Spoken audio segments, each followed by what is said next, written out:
코로나로 계속되는 예배 중단 속에서 이렇게 온라인으로 만나게 되니 반갑기도 하고 안타깝기도 한 복잡한 마음이 듭니다. 사순절의 여정 속에서 여러분은 얼마나 하느님과 동행하고 계십니까?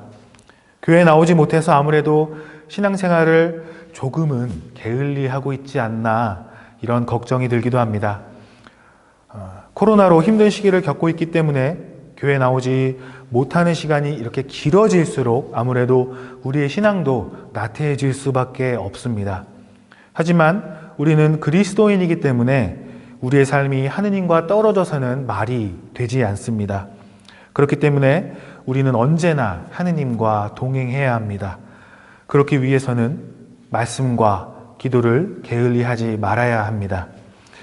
오늘 제가 여러분과 나눌 주제는 창조의 기쁨을 회복하시는 하느님입니다. 여러분, 삶이 고단하시죠? 삶이 내 생각대로 되지 않고 사업도, 연애도, 그리고 공부도 모든 것이 내 마음대로 되지 않습니다. 그래서 우리는 이런 현실에 좌절하기도 하고 이러한 삶을 한탄하기도 합니다. 오늘 저와 나눌 이야기가 그런 여러분들에게 힘과 위로가 되었으면 합니다.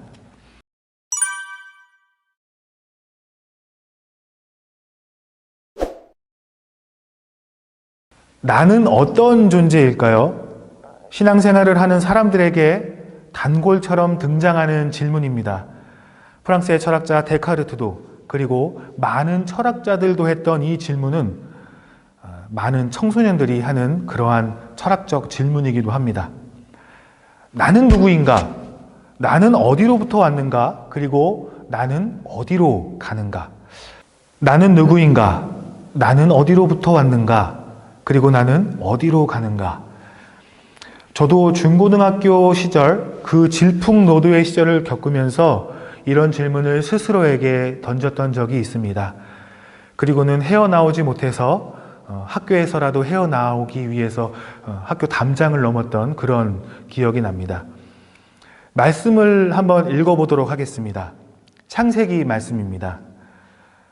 한처음에 하느님께서 하늘과 땅을 지어내셨다. 땅은 아직 모양을 갖추지 않고 아무것도 생기지 않았는데 어둠이 깊은 물 위에 뒤덮여 있었고 그 물 위에 하느님의 기운이 휘돌고 있었다. 이렇게 만드신 모든 것을 하느님께서 보시니 참 좋았다. 엿새 날도 밤낮 하루가 지났다. 제가 읽은 이 창세기의 말씀, 이 창세기에는 우리가 누구인지 어디로부터 왔는지에 대한 내용이 담겨 있습니다. 제가 물론 창세기 처음부터 1장을 모두 읽진 않았지만 여러분들께서 각 가정에서 창세기를 읽어보시면 그 내용을 아실 수 있습니다. 이 모든 세상과 인간을 창조하신 분은 하느님이다 라는 그러한 신앙이 담겨 있습니다. 그렇기 때문에 우리는 성경을 통하여 하느님께서 우리를 창조하시고 우리와 하느님이 이렇게 연결이 되어 있음을 깨닫게 됩니다. 마치 부모와 자식처럼 말이죠. 잘 믿겨지지 않겠지만 사실입니다. 우리는 왜 하느님이 이 세상을 창조하시고 우리를 사랑한다는 것을 잘 모를까요? 안 보여서 그렇습니다. 간단한 이야기지만 인간은 보이지 않는 것을 잘 믿지 못합니다. 그렇기 때문에 신앙 안에 있는 우리는 끊임없이 하느님을 만나려고 노력을 합니다. 기도를 통해서, 예배를 통해서, 그리고 말씀을 통해서 이렇게 부단한 노력으로 우리는 하느님을 찾고 있습니다. 여기서 찾고 있죠. 그렇게 하느님을 모두 만나셨죠? 나는 아직 만나지 못했다라고 생각하시는 분들도 계시고 만났습니다라고 생각하시는 분들도 계실 겁니다. 하지만 아직 만나지 못하셨다고 너무 속상해하실 필요는 없습니다. 여러분은 이미 하느님과 함께 하고 있습니다. 여러분이 하느님을 못 만났다고 생각할지라도 하느님은 언제나 여러분과 함께 하십니다. 사도 바울로는 말씀을 통해서 우리 주변, 우리의 모든 자연, 그리고 우리의 모든 주변을 통해서 언제나 하느님을 볼 수 있다고 말합니다. 그렇기 때문에 우리는 세상 모든 것을 통하여 하느님을 만날 수 있습니다.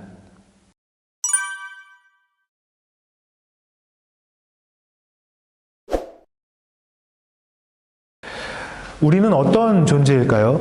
여러분, 우리는 너무나도 쉽게 하느님께서 보시기에 참 좋은 존재입니다. 여러분이 부정해도 여러분은 아름답고 존귀하며 그 자체로 고귀합니다. 말씀을 통해서 우리는 알 수 있습니다. 하느님께서 이 세상을 창조하시고 보시기에 좋았다라고 말씀을 하십니다. 그리고 인간을 창조하시고 보시기에 참 좋았더라라고 말씀을 하셨죠. 하느님께서는 우리를 그분의 형상으로 만드셨기 때문입니다.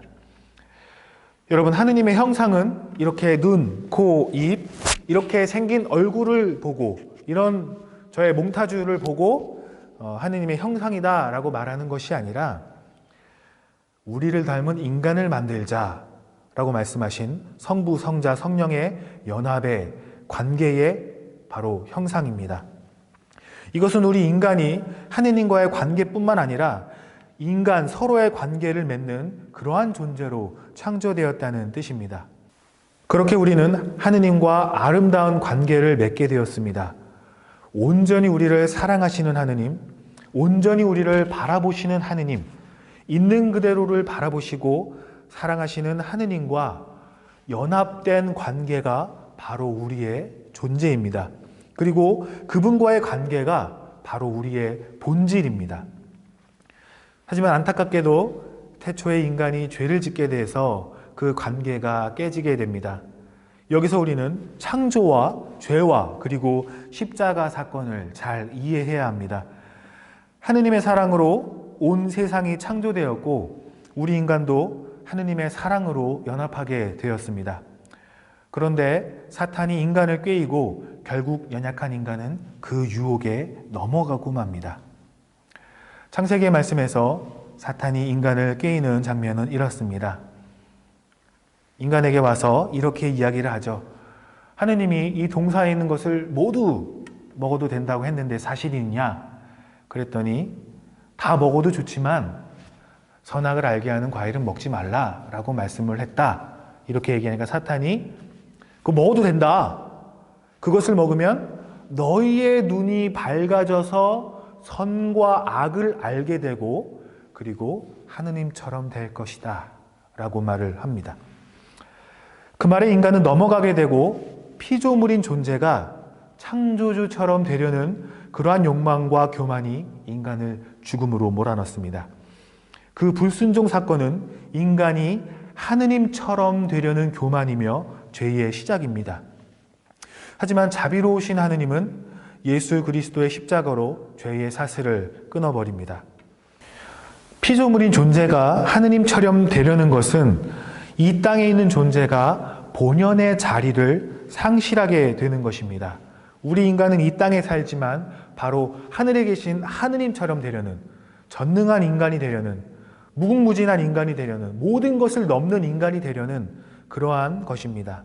하지만 이에 반대로 예수님의 성육신 사건은 신의 존재가 바로 피조물이 있는 이 아래, 이 땅으로 내려온 정반대의 사건입니다.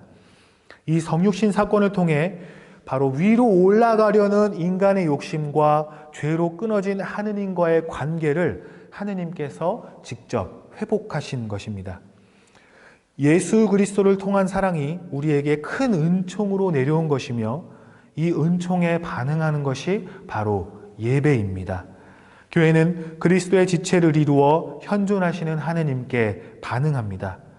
이것으로 우리는 하느님의 사랑을 느끼고 깨달을 수 있으며 공동체 안에서 서로를 섬기며 하느님께서 보여주신 구원의 삶을 살아갑니다. 우리는 이미 하느님을 경험하고 있는 것입니다. 그런 우리는 교회 공동체를 이루며 그리스도의 지체를 이루어 얼마나 하느님 나라를 만들어가고 있는지를 확인할 수 있어야 합니다. 왜냐하면 창조의 모습으로 온전히 회복된 인간은 그리스도의 십자가를 결코 외면할 수 없기 때문입니다. 그래서 사랑을 받은 우리는 바로 이 교회를 이루어 이 교회 공동체를 이루어 그 사랑을 전하며 살아가는 것이 바로 우리의 존재의 모습입니다. 기쁨으로 그리고 충만한 사랑으로 말입니다. 하지만 안타깝게도 가끔, 아주 가끔 하느님처럼 되려는 욕망이 교회에서 충돌하곤 합니다. 이렇게 서로가 동등한 인간이 펼치는 안타까운 광경을 공동체에서 종종 볼 수 있습니다. 동등하지만, 우리는 같은 존재지만 결코 동등하지 않으려는 욕심이 내가 하느님처럼 되려는 욕심처럼 남들보다 더 위에 군림하고 싶어 합니다. 남들보다 더 높아지려고 하고 싶어 합니다. 예수님은 낮은 자가 되라고, 섬기는 자가 되라고, 사랑을 하는 자가 되라고, 그리고 서로의 발을 닦아주는 자가 되라고 말씀하십니다. 이것은 구원받은 신자들의 모습입니다. 예수 그리스도를 통해 하느님과의 관계를 회복한 사람들의 모습인 것입니다. 하느님처럼 되고자 하는 것이 아니라 예수님처럼 되고자 하는 것, 그것이 바로 창조의 기쁨을 회복한 우리의 모습입니다. 하느님 창조 사건은 우리를 있는 그대로 창조하시고 사랑하시는 하느님의 참 보기 좋았더라 라는 마음이 담겨 있습니다. 그 사랑이 우리 인간을 온전하게 하는 기쁨, 창조 그대로의 모습, 바로 하느님과의 관계를 회복합니다. 그 관계를 회복하는 것이 하느님께서 우리를 지으실 때 보기 좋으셨던 기쁨의 모습으로 돌아가는 것입니다. 그리고 하느님과의 관계를 회복하는 것은 예수 그리스도를 통한 사랑을 온전히 체험하는 것이며 그 체험은 우리를 교회 공동체로 이루어 그리스도의 지체가 되게 합니다.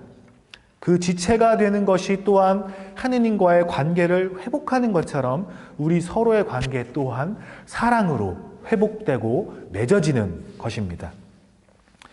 그 기쁨으로 사는 우리는 새롭게 거듭나서 예수님께서 말씀하신 가르침을 따라 살아갑니다. 하느님 나라의 완성을 위해 부르심을 받은 우리의 소명의 삶을 살아가는 것입니다. 거듭난 삶을 통해 내 안에 가득한 자아, 그리고 내 안에 욕망, 내 안에 욕심을 버리고 거듭난 나로 인하여 새로운 나라를 꿈꾸시기 바랍니다. 거듭난 나로 인하여 하느님 나라를 꿈꾸시기 바랍니다. 거듭난 나의 삶이 하느님 나라를 만들어 가시기 바랍니다.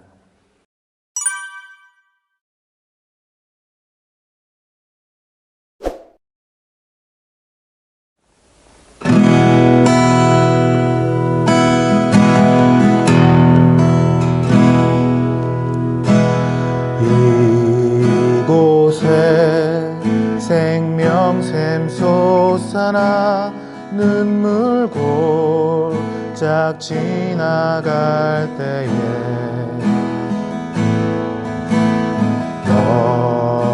너잖아 열매 맺히고 웃음소리 넘쳐나리라. 꽃들도 구름도 바람도 넓은 바다도 찬양하라 찬양하라 예수를. 하늘을 울리며 노래해 나의 영혼아. 은혜의 주 은혜의 주 은혜의 주.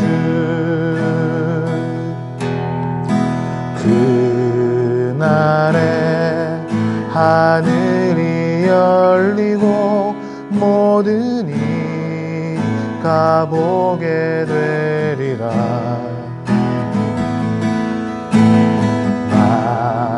마침내 꽃들이 피고 영광의 주가 오시리라.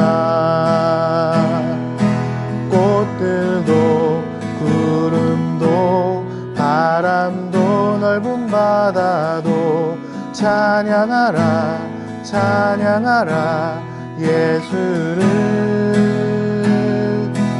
하늘을 울리며 노래해 나의 영혼아. 은혜의 주, 은혜의 주, 은혜의 주. 꽃들도 구름도 바람도 넓은 바다도 찬양하라, 찬양하라 예수를. 하늘을 울리며 노래해 나의 영혼아. 은혜의 주, 은혜의 주, 은혜의 주. 그날에 하늘이 열리고 모든 이가 보게 되리라.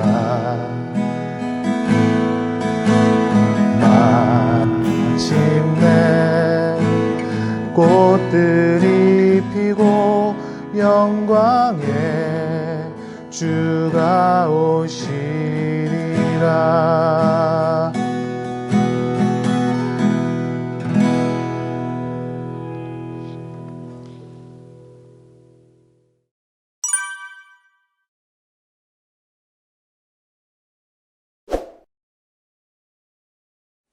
사랑하는 교우 여러분, 예수 그리스도의 구원 사건을 통해서 거듭나셔서 하느님과의 관계를 회복하시는 복되고 귀한 사순절이 되기를 소망합니다. 여러분은 하느님께서 보시기에 참 좋은 존재입니다. 하느님께서 보시기에 참 좋은 여러분이 서로를 참으로 사랑하며 참 보기 좋은 지체가 되기를 원합니다. 그렇게 교회 공동체를 이루어 세상의 빛과 소금으로 하느님 나라를 만들어가는 복된 여러분의 삶이 되기를 간절히 소망합니다.